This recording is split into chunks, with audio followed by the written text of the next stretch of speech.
Emma Pereira, vestida para salir, se sentaba entre las josefinas violetas de la leyenda del fabulosísimo Capi.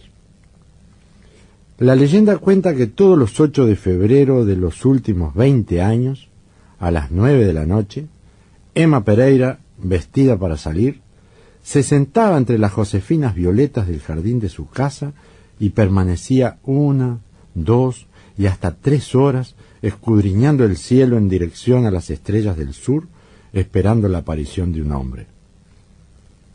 También sostiene la leyenda que buena parte de los habitantes de Mosquito sabía muy bien por qué lo hacía, excepto el muy imbécil de Aníbal Montero, su marido, que justo a esa hora se emborrachaba con ginebra y se vanagloriaba ante los parroquianos del barrio Euskalduna de haber contribuido con su grano de arena a derrotar y expulsar del pueblo a los hijos del maligno, a los demonios de la estepa comunista, como solía llamarlos. Pero él, Aníbal Montero, no tenía la menor idea de lo que ocurría con su mujer en esa fecha a las 9 de la noche, sentada en medio del jardín de su casa. Y tan cierto es que todo el mundo lo sabía, que hasta el último año en que se la vio en aquella actitud, había quienes buscaban la excusa más insignificante para sentarse al igual que ella bajo el firmamento, puesto que si había algo en Emma Pereira que siempre les habría inspirado un profundo respeto, era la forma inexorable en que se cumplían sus premoniciones. Algunas de ellas fueron realmente sorprendentes, como el anuncio del asesinato de John F. Kennedy o de las peripecias del Dalai Lama, e incluso otras algo anodinas, como la de la creación del café soluble en leche, un año antes de que apareciese en los comercios del pueblo. En algunas oportunidades, no más de 4 a lo largo de los 20 años transcurridos, ella permitía que alguna vieja amiga como la poetisa Rina Kleffer le hiciese compañía, pero siempre con la severa condición de que se sentase a su lado en absoluto silencio y dividiesen alternativamente el cielo a los efectos de redoblar la vigilancia, una con los ojos fijos en el suroeste y la otra en el sureste, tomando como referencia la sombra oscura de los montes del arroyo Mosquito y la vieja ruta que llevaba a Montevideo. De modo que si en aquella fecha hasta el detective Sherwood Cañahueca salía a la puerta de la comisaría de Mosquito para armar con afectada parsimonia un tabaco cerrito y de paso mirar cómo se presentaba el cielo a las 9 de la noche, era, en realidad, para esperar lo mismo que Emma Pereira se empeñaba en esperar. Hasta que al fin, en la noche que se cumplía el 20º aniversario del primer 8 de febrero, dicen que ocurrió algo tan fantástico en el pueblo que ni el mismo detective Sherwood Cañahueca, ni nadie entre aquellos que estaban relativamente cerca, sea por un comprensible temor al ridículo o por el terrible cansancio provocado por la espera, experimentó el menor deseo de contar. Muy bien, bienvenidos amigos a Radio Uruguay 1050M, bienvenidos a La Máquina de Pensar. Comenzamos esta semana dedicada en parte a una novela, El hombre de Bruselas, escrita por precisamente quien nos estaba leyendo ahí un cuento que es Mario Delgado Aparaín. Mario Delgado Aparaín acaba de sacar, en realidad todavía no la presentó, el libro se llama El hombre de Bruselas, con él hablaremos mañana.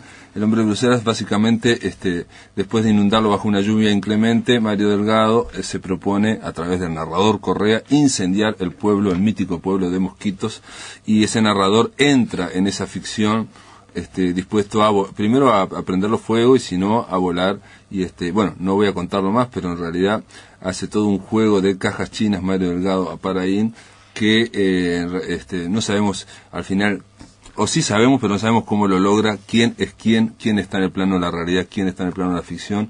La cuestión es que ese pueblo Mosquitos queda en la memoria del lector y obviamente también queda la memoria del narrador Correa, este hombre que lo convenció un crítico literario, cometió el peor de los pecados, dice El hombre de Bruselas, porque es el pecado de un escritor que le hace caso a un crítico literario. le dice que tiene que quemar el pueblo, y bueno, este plantea quemar su pueblo mítico para no seguir siempre a la misma, y bueno, comete ese pecado venial para todo escritor. Amigos, simplemente quiero decirles que está ahí Jorge Poz en controles, tenemos al flaco Germán en la puesta a punto, y sobre Mario Delgado hablaremos mañana. Ahora le vamos a dar la bienvenida a Manuel García Rey. ¿Cómo andas, Manuel? Bien, otra vez por aquí, después de unos cuantos años de alejamiento por cuestiones de carácter múltiple, y sobre todo porque estoy trabajando afincado en otro país, en España, concretamente en Galicia, y cuando quise acordar, pues hacía 5 años que no venía, es decir, dije, voy a darme una vuelta por allí si puedo y tal, pero lo más curioso es eso, que se me había pasado el tiempo y no me había dado cuenta, tuve que verlo en el almanaque, ¿no? Claro. Pasa a veces. Manuel García Rey, yo leía, ¿es un escritor hispano-uruguayo o uruguayo-español? Bueno, eso yo diría que quizá habría que matizar para entenderlo. Yo ahora mismo estoy viviendo como en una situación de, vamos a ver, como si geográficamente estuviera entre, digamos, España y Uruguay. Aunque me doy cuenta que mi literatura de momento es prácticamente uruguaya, es decir, escribo casi que en uruguayo, quizá un uruguayo un poco variado con el tiempo, porque aquí me llamaban gallego y en España me llaman uruguayo. Claro. Entonces yo objetivo o trato de objetivar y digo, caramba, seguramente ya se nota algo de mi acento uruguayo. Claro. Y cuando vengo aquí digo, estoy hablando uruguayo, pues se me pega y tal, me dice, no, que va, estás hablando en español. No, capaz que también te ven la forma de pensar también, ¿no? Por más que uno, no es solamente el acento o, digamos, el hablar de tú o desear o cesear, digamos, sino que está el tema de la forma de pensar y de expresión. Efectivamente, yo creo que la persona el individuo se debe a su formación. Me parece que hay unos años fundamentales en la vida del ser humano. Perdón, estoy con la garganta fatal, pero trataré de ser claro y hablar así suavemente para que se me entienda. Uno es, digamos, del lugar donde pasó su infancia, creo yo, y donde pasó su adolescencia y su primera juventud, me parece. ¿Sabes que Max Aub, un escritor que uno decía que era valenciano, pero en realidad el padre era alemán, la mamá era francesa, él había nacido de casualidad, él decía, uno es de donde hace el bachillerato? Es muy posible, sí, yo creo que... Entonces él decía, yo soy de Valencia, porque hizo el liceo ahí. Sí, ¿no? Y además... yo creo que hay una sintaxis en mis textos, a la gente que lee en España, que tengo algunos seguidores así entre comillas, ¿no? Algunos que más o menos me da pelota, con perdón, pues encuentra que hay un digamos un discurso que no es el discurso típico del español, digamos. No, también aparte, por ejemplo, en el libro que vas a presentar ahora, que acaba de sacar Linardi Rizzo, El papel nunca está en blanco, que es una miscelánea, hay muchos textos que se ambientan o que mencionan lugares, comentábamos fuera del micrófono el Prado, el Liceo Bauzá, es decir, hay una serie de... A la Escuela del Paso Molino, nunca me acuerdo si era 147, en unos textos le pongo 147 y en otros 149, no sé si es porque me confundo con las líneas de ómnibus, no me acuerdo, pero bueno, era la que estaba allí abajo, que ahora parece que sigue siendo otra vez escuela, porque la última vez que la vi era tenía un organismo, parece que pertenecía al ejército. ¿Dónde? Ah, que está en Castro. Sí, que está en medio Castro, de ese... Sí. Al lado del liceo militar, digamos, por ahí. Un poquito más abajo, sí. Más abajo. Sí, es una escuela, sí. Pues eso da digamos, pie a... Bueno, es una especie de cantera, ¿no? De experiencias, de memorias, más o menos inventadas, porque la memoria es algo que llega a un punto en que casi que se independiza, ¿no? Voy a contar, a ver si no me pierdo. Haceme acordar de esto, quiero hablar de la intertextualidad de un montón de textos que hay allí. Digamos que hice un viaje hace poco, me desilusionó un poco, un viaje, por el Prado, ¿no? Es decir, como estaba haciendo, acabo de terminar, mejor dicho, una narración sobre esas historias adolescentes de los años 60, 70 y tal, que suceden allí en el Prado, en una zona muy concreta. Entonces hago una visita, tengo un coche allí a mano, hago una visita, empiezo, saco fotos y todo. Incluso me encuentro con alguna gente, pregunto, hago como si fuera un reportero. Aquí estuvo tal, y no, farmacia nada, aquí no miramos para atrás, miramos para adelante, esto es un almacén y no sé qué, ¿no?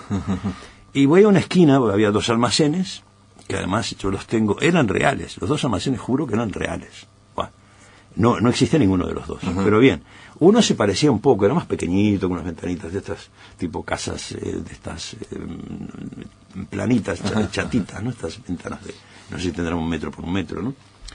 Y el otro, yo tenía en la cabeza, y en la narración sale así, como aquellas farmacias antiguas, con una esquina en chaflán, que le llaman, ¿no? Así cortada, con una puerta inmensa, toda llena, casi barroca, ¿no? De madera, sí, y dentro, pues, como esas farmacias antiguas, ¿no? Llenas de cajoncitos, y levantabas una tapa que corría para arriba y ahí estaban las papas, y levantabas otra, y el chaval dice, fulano, que aquí hay gorgojos. Y dice, ¿y a vos qué te importa? Le dice el almacén, que ese es el almacenero malo, digamos, ¿no? Que llévate el queroseno y largate, o querés otra cosa, le dice, sí, ¿no? Y llego allí y no existe. Y es una casita de nada, ¿no? Ah, ¿existe? Sí, pero fue un almacén, pues yo no lo recuerdo, pero no lo recordaba así. La memoria... Sí, aparte también hay que ver la visión con que lo miraste, ¿no? Sí. Digo, por ejemplo, de chico, por eso de niño queda todo más impresionado porque uno ve el mundo también desde otra perspectiva, ¿no? O sea, la perspectiva más, todo parece más grande. Y lo de la intertextualidad, que era lo que tenía así en mente en principio, es algo que me sorprendió a mí mismo, esa cantera de pues toda esa memoria que más o menos se hace, se rehace, se deshace, etcétera. Pues veo que incidió en el Orestes, en el Perseguido como Orestes, que es mi primera novela, perdón, y luego aparecen estos otros textos últimos, aparece aquí en el papel nunca está en blanco, en varios de los... Vos tenés libros también de poesía, ¿no? Mínima, sí, empecé publicando poesía. La pulpa de los días. Sí, ahí destaqué yo lo principal, pero tengo varios Perseguido libros. como Orestes es una novela. Es una novela.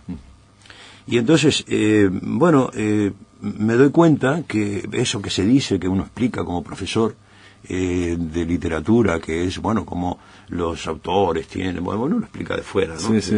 Esa cosa de los temas obsesivos y no sé qué rollos que siempre aparecen por aquí. Es real.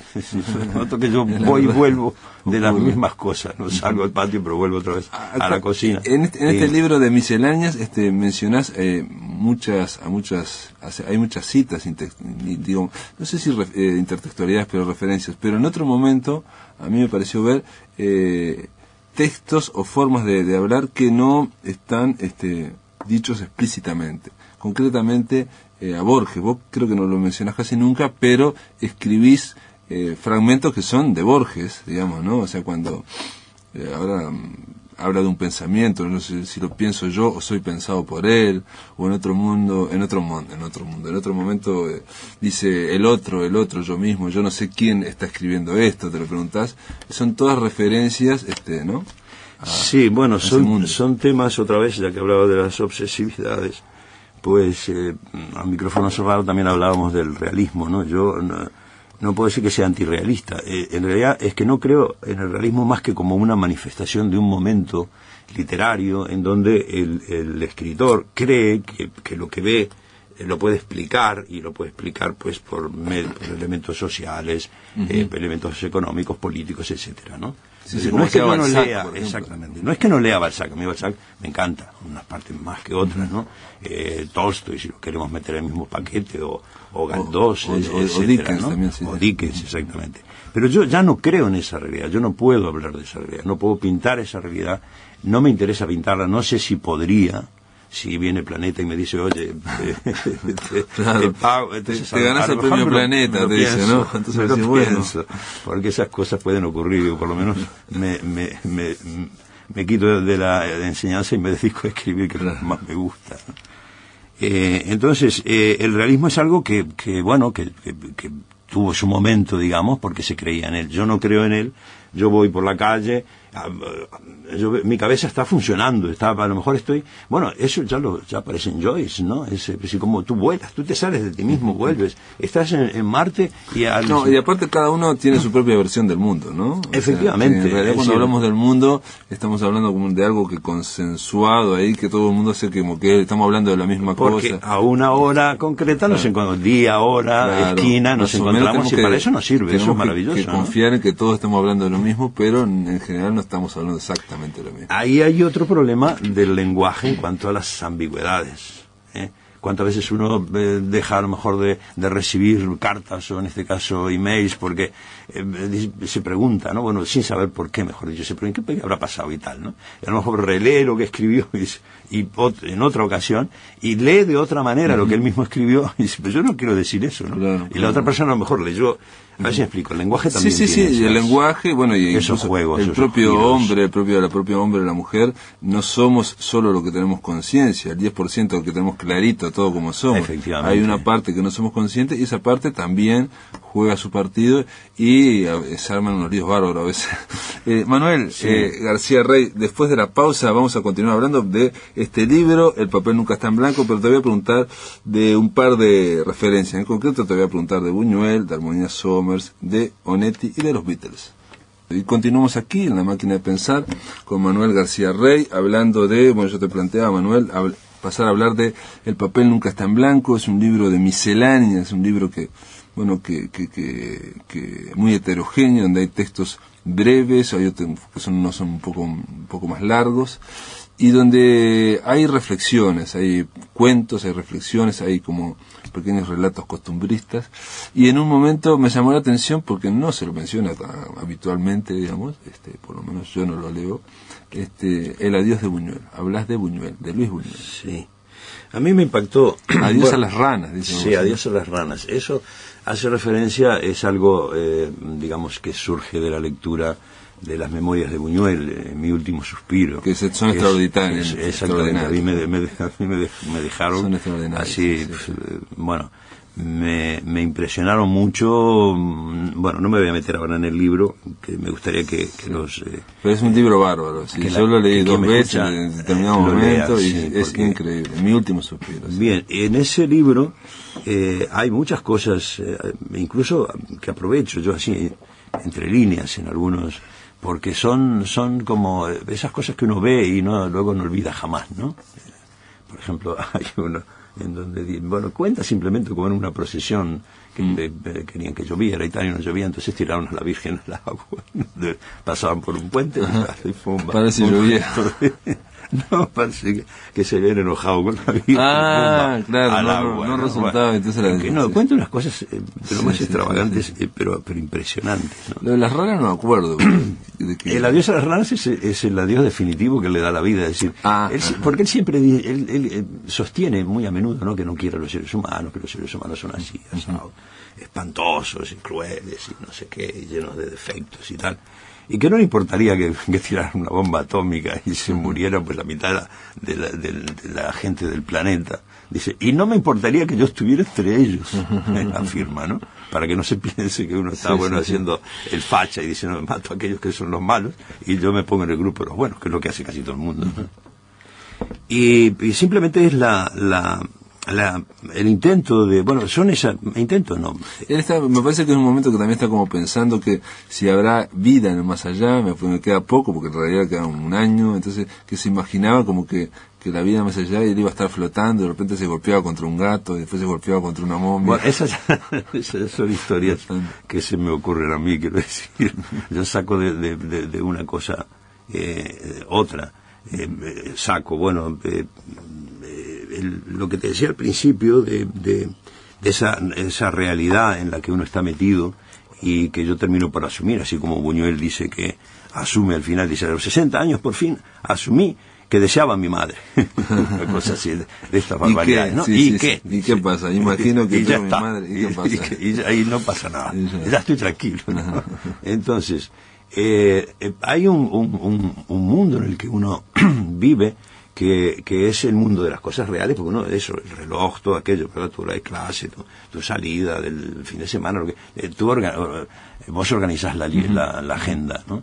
Pero todo ese montón de cosas que van agregándose, hay un texto ahí, dice Chopin está por allá arriba. Bueno, es que hay un disco de Chopin tocando, o está la radio, pues yo suelo poner música clásica, o la radio, una radio nacional que pasa música clásica y tal. Entonces todo eso se va mezclando, se va juntando, una cosa trae otra. Claro, la dificultad es juntar todos esos materiales y hacer un telar de eso, tenés un montón de cosas, como un pintor, ¿no? Así, ¿qué hago con todo esto? ¿Puedo meter un clavo aquí? Tengo ese clavo, ¿dónde lo pongo? El problema es saber dónde va, y saber seguir una línea, ¿verdad? Hacer una estructura, crear una cosa donde no se caiga. De último, el texto, la palabra texto viene de tejido, ¿no? O sea, efectivamente. Distintos hilos, y la trama de los hilos para hacer un tejido, que es para hacer un texto que se sostenga solo. Efectivamente, ahí está la gracia, creo, la dificultad, y el tour de force, ¿no? El esfuerzo que se hace, ¿no?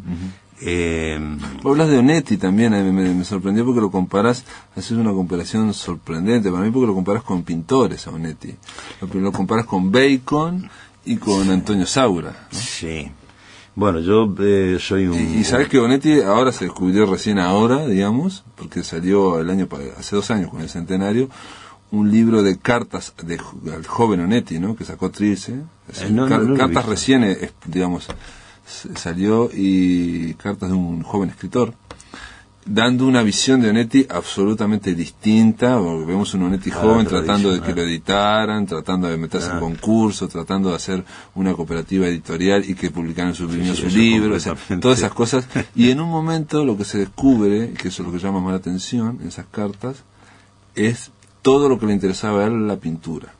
Torres García, y sobre todo este hombre que se fue a las islas del Pacífico, el amigo Van Gogh, Gauguin. Entonces hace un análisis de las pinturas. Qué curioso. Y vos lo comparás con pintores también. Sí, lo comparo con pintores porque, digamos, la pintura también es otra de las cosas que está en mi cabeza. Yo soy un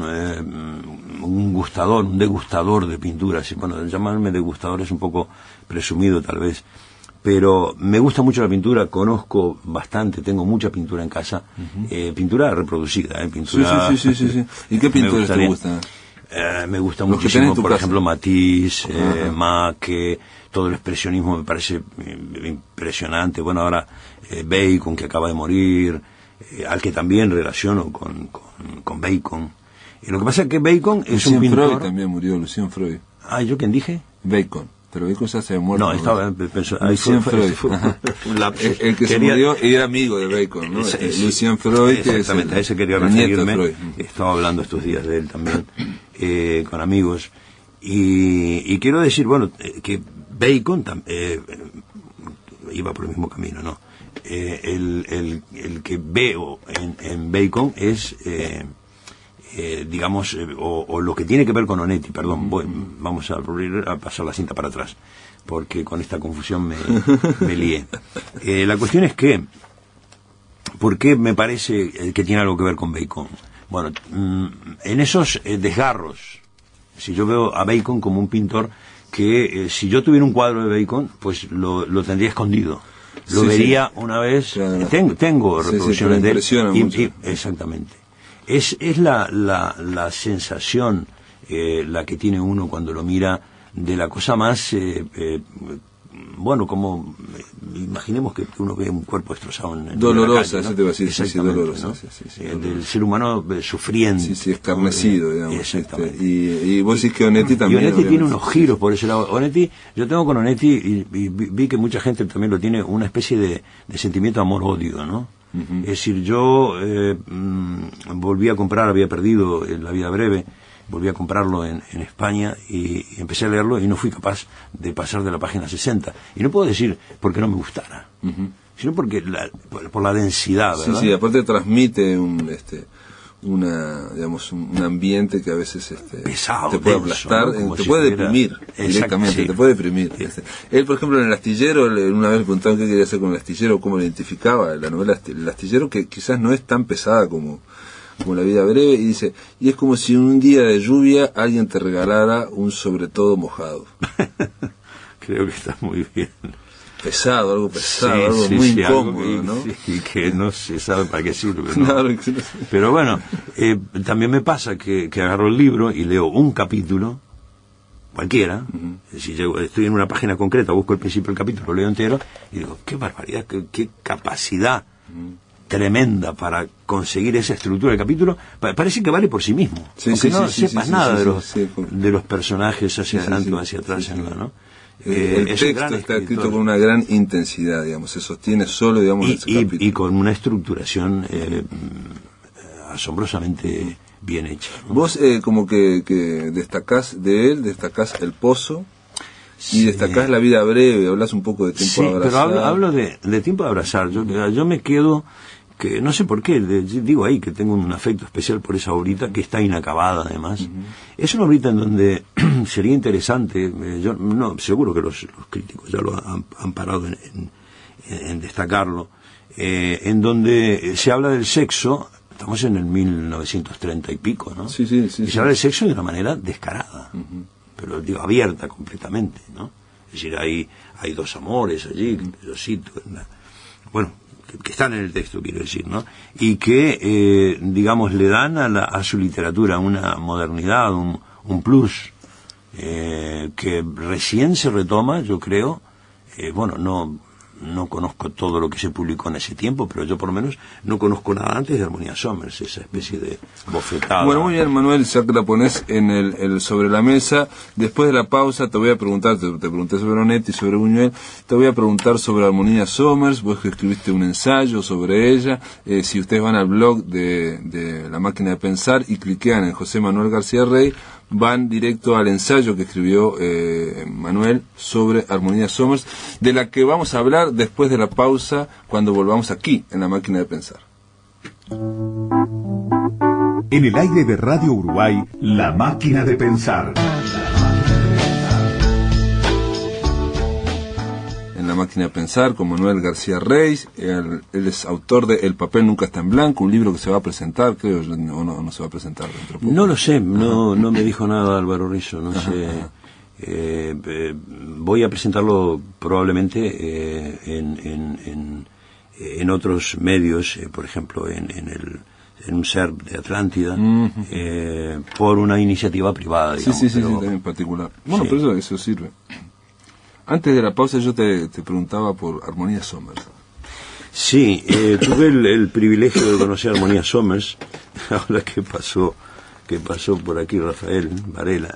Una cosa rara, contala porque es muy rara. Es algo fuera de lo normal. Primero encontraron a un amigo de hace... En el terreno de lo inesperado. En el medio de la pausa apareció un amigo que hace 35 años que no se veía con Manuel Pero García. que viene a cuento porque como buen leonino me gusta decir las cosas, aunque también alguien me dijo no cuentes esas cosas porque total, ¿a quién importa la verdad y tal? Deja el misterio y eso. Bueno, que yo conocí a Armonía Somers por iniciativa de Mabel Moraña. Es decir, yo estaba en una revista y Mabel me dijo, ¿y por qué no? Estaba buscando temas, ¿no? ¿Y por qué no visitas a Armonía Somers? Y yo dije, ¿por qué no la voy a visitar, no?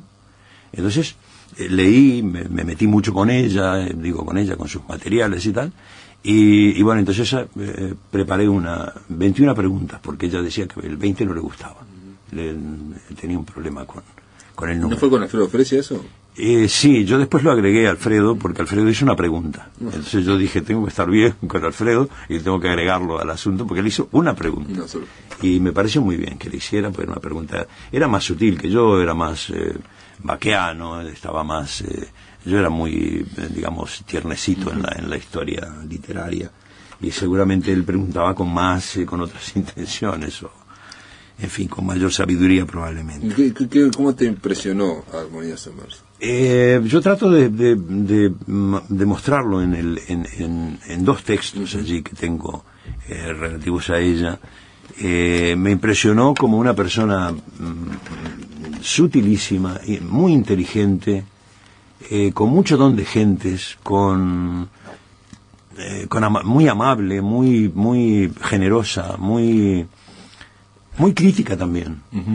Los dos textos se llaman Misterios y Miserias de crear para el viento. Y eso tiene que ver con algo que ella misma te dijo que creaba para el viento. Sí, digamos, ese título surge de la propia armonía, que bueno, tengo unas cartas de ella en donde algunas son muy pesimistas y traen este mensaje, este texto, en donde evidentemente no se habla positivamente de la creación, porque parece más bien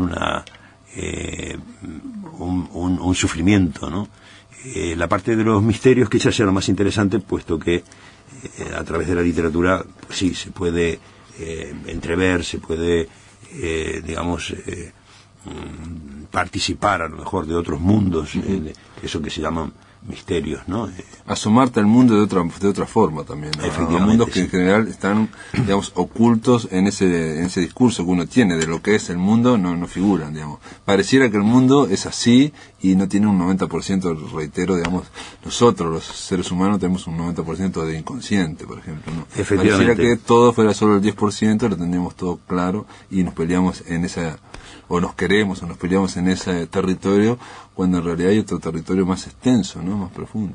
Efectivamente, yo creo que uno de los temas que me persiguen, que me gustan además para trabajar, es el tema del otro lado, ¿no?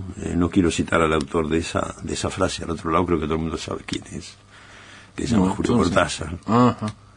El otro cielo, que es uno de... No, sí, no me refiero a un cuento, me refiero a sus declaraciones.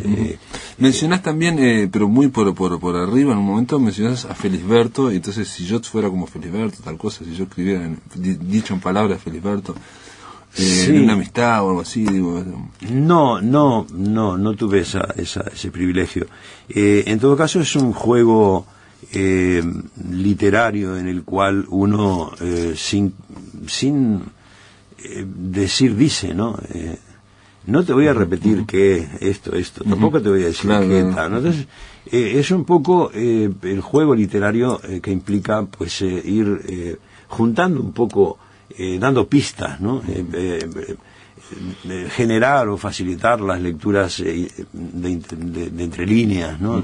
Referenciales. En el caso de Armonía Somers, quiero recordar que lo que ella te escribió en una carta era que había una novela que tenía que salir en una gran editorial española, que no sé cuál era, pero ponerle que fuera, no sé, Seis Barral o algo así, y estaba escrita la solapa, la contratapa, todo, pero sin embargo no salía, y aparentemente no sé si salió, y estamos escribiendo. Se enojó y después escribimos para el viento, creamos para el viento. No creo que fuera por ahí la cosa, no. Ella hacía mucha literatura de la literatura también. Mira.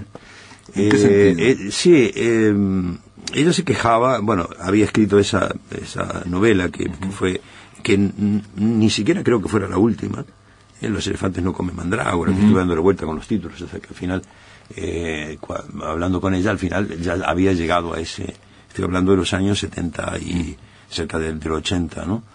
Ya había llegado a esa conclusión, a ese título. Y efectivamente sí, ella estaba bastante molesta con esa editorial que no era esa que mencionaste, pero no la había mencionado para no hacer publicidad. Bueno. Porque además creo que se publicó publicidad aquí negativa también. Sería en todo caso, sí.